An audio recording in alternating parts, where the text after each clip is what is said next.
నమస్తే, నేను మీ వాసా లక్ష్మణ. వాస్తవానికి ఈ విషయంపై స్పందించాలా వద్దా అని పొద్దున్నుంచి ఆలోచిస్తున్నా. గతంలో కూడా ఒకసారి ఈ విషయంపై స్పందించేటువంటి ఆలోచన వచ్చింది. కానీ ఆ నాయకుడు అంటే కొద్దిగా అభిమానం ఉన్నది మనకు.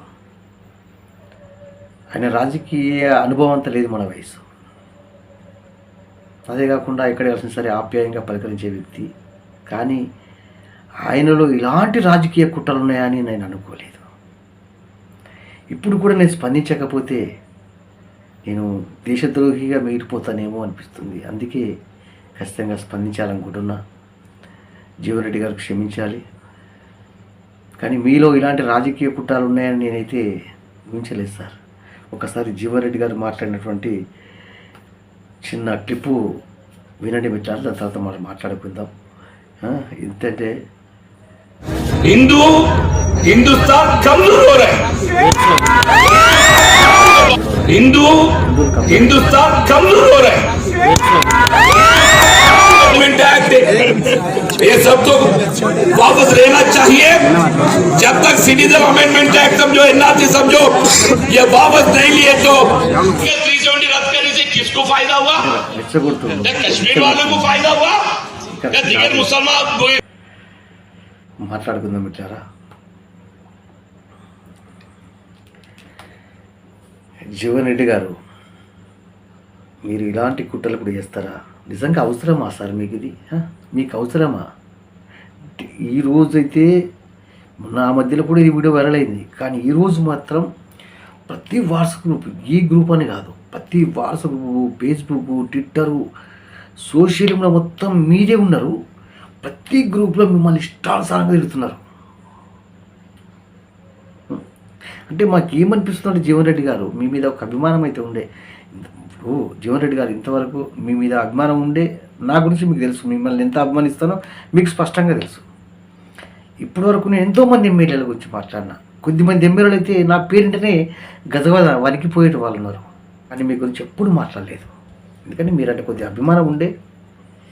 కానీ మాకేమనిపిస్తుందంటే, మీరు వచ్చి మా భుజం మీద చేయేస్తున్నారు, అటుపక్క పోయి వాళ్ళని రెచ్చగొడుతున్నారు. హిందువులు కమ్జూరు, వాళ్ళు బలహీనులు, వాళ్ళ మీద ఎగబడండి, తిరగబడండి అనే విధంగా వ్యాఖ్యలు చేయడం అనేది ఎంతవరకు సమంజసం జీవన్ రెడ్డి గారు? ఒక పక్క ఆ మధ్యలో మీ కాంగ్రెస్ నాయకుడు తుమ్మల నాగేశ్వరరావు అనుకుంటా, ఇప్పుడు మాకు మంత్రిగానే ఉన్నాడు, కర్మగాలి మా మంత్రి. ఎప్పుడైనా తుమ్మల నాగేశ్వరరావు గారు కాంగ్రెస్ పార్టీ ముస్లింల పార్టీ అనే విధంగా ప్రకటించాడు. ఇప్పుడు జీవన్ రెడ్డి గారు నేను ఏమంటున్నానంటే, మరి ముఖ్యంగా జగిత్యాల ప్రాంతంలో మత ఘర్షణలు ఉన్నాయి ఎక్కడన్నా? ఇక్కడ జగిత్యాల ప్రాంతంలో భిన్నత్వంలో ఏకత్వం లాగానే కలిసి ఉంటారు. మతాలకు అతీతంగా, కులాలకు అతీతంగా అందరూ కలిసి ఉండేటువంటి ప్రాంతం ఇది. కానీ మీరు ఈ ప్రాంతం వ్యక్తే ఉండి ఇట్లా రెచ్చగొట్టడం అంటే దేనికి సంకేతం? మీరు ఏం ఆశిస్తున్నారు? ఈ దేశం మీద గౌరవం ఉండే ముస్లింలు కూడా రెచ్చగొట్టే ప్రయత్నం చేస్తున్నారు. ముస్లింలారా, హిందువులు తిరుగుబాడండి, వాళ్ళు బలహీనులని హెచ్చరిస్తున్నారా? సిఏఏ యాక్టు ఇవన్నీ చెప్తే నేను మిత్రులారా, ఈ సిఏఏ యాక్ట్ ఏంటనేది కూడా మీకు రేపు స్పష్టంగా వివరిస్తాను మిత్రులారా. జీవన్ రెడ్డి గారు నిజంగా ఇప్పుడు నేనేమంటున్నా, ఈరోజు కొన్ని వీడియోలు వైరల్ అయినాయి. జీవన్ రెడ్డి గారు, ఇప్పుడు మీ కాంగ్రెస్ పార్టీకి నిజామాబాద్ పార్లమెంటు పరిధిలో, తెలంగాణ విషయాన్ని పక్కన పెడదాం, ఈ జగిత్యాల నియోజకవర్గం నిజామాబాద్ పార్లమెంటు పరిధిలోకి వస్తుంది. నిజామాబాద్ పార్లమెంటు పరిధిలో హిందూ పుట్టుక పుట్టినవాడు మీకు ఓటేస్తారా? చెప్పండి హిందూ సోదరులారా. హిందూ పుట్టుక పుట్టినవాడు కాంగ్రెస్ పార్టీకి, జీవన్ రెడ్డి గారికి ఓటేస్తారా? అక్కడ కాంగ్రెస్ పార్టీలో జీవన్ రెడ్డి గారు పోటీ చేస్తారా? మరి ఎవరైనా పోటీ చేయండి, నిజామాబాద్ ప్రాంతంలో ఎవరన్నా ఓటేస్తారా? తెలంగాణ మొత్తం అయ్యారు. కానీ జీవన్ రెడ్డి గారు ఈ నిజామాబాద్ పార్లమెంటు పరిధిలో ఉన్నారు కాబట్టి ఈ జీవన్ రెడ్డి గారి వ్యాఖ్యల్ని ఈ హిందువులను సమర్థిస్తారా? అంటే మీరే వచ్చి మన హనుమల గుడికి వస్తారు, రాముని గుడికి వస్తారు, మార్కండేయ గుడికి వస్తారు, పోయి మసీదుకి పోయి ఇక్కడనేమో హిందువుల భుజాల మీద చేతేస్తారు, బుజ్జగిస్తారు, అటు పోయి ముస్లింలు రెచ్చగొడతారు. అంటే మీరు ఈ ప్రాంతంలో మత ఘర్షణలు చూడాలనుకుంటున్నారా? మత కొలవలు చేయాలనుకుంటున్నారా? ముస్లిం సోదరులారా, ఆలోచించండి. ఇలా రెచ్చగొట్టే వ్యక్తులు మనకు అవసరమా? వాస్తవం చెప్తున్నాను, మీరు ఏమని అనుకోండి.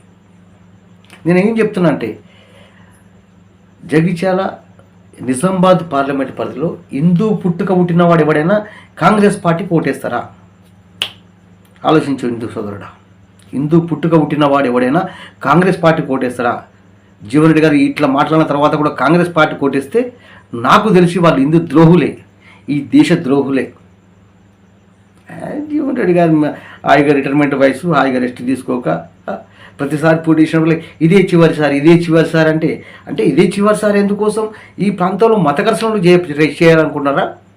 నాకైతే నచ్చలేదు మీరంటే. హిందూ పుట్టుక పుట్టినాడు ఎవ్వరు కూడా కాంగ్రెస్ పార్టీ కోటేయకండి నిజామాబాద్ పార్లమెంటు పరిధిలో. మీ వయసు గౌరవ వయసు ఏంటిది, మీ మాటలు ఏంటిది? ఇదా మీరు చేసే పరిపాలన, ఇదా మీరు చేసే కుట్రలు? ఇన్నాళ్ళు చాలా మంచి వ్యక్తి అనుకున్నాం మేము, కానీ ఇలాగా హిందువుల్ని బుజ్జగిస్తూ ఈ ముస్లింలు రెచ్చగొట్టి మత ఘర్షణలకు మీరు కారణమవుతున్నారేమో అని మాకు అనిపిస్తుంది. జాగో హిందూ బాంధవుడా.